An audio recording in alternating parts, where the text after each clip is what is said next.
Amigo, uma das coisas piores que uma pessoa faz quando ela tem iluminação de Cristo é fazer um pecado, porque ela torna-se serva daquele demônio que induziu ela a pecar.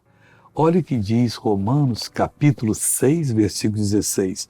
Não sabeis vós que a quem vos apresentardes por servos para lhe obedecer, pois servos deste daquele a quem obedeceis, sois servos daquele a quem obedeceis, ou do pecado para a morte, ou da obediência para a justiça. A pessoa não vê que quando ela tem uma tentação, ela obedece, ela está obedecendo aquele demônio. E ela torna-se serva. E como é que eu me liberto isso? Com a confissão séria. Deus, eu errei, não quero mais. Mas também não fica igual a Maria sem vergonha, não. Hein? Confessa e cai, que Deus não ora para e você vai pro beleléu. Não brinca com Deus, não. Então, você caiu, confessou, você agora não é mais servo. Não confessou, você é servo.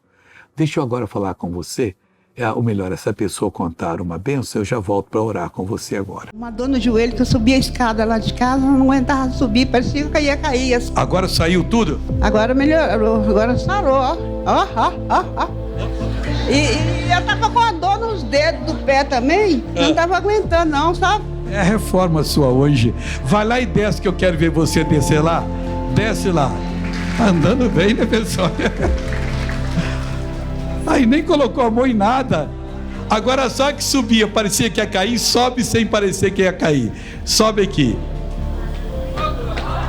Palmas para Jesus. Deus te abençoe mais ainda. Vamos orar. Pai, estamos orando em nome de Jesus. Estamos agora assumindo o nosso lugar em Cristo e eu tenho certeza que essa pessoa será muito abençoada. Pai, eu determino agora, em nome de Jesus, que todo mal saia dessa vida. Vai embora agora.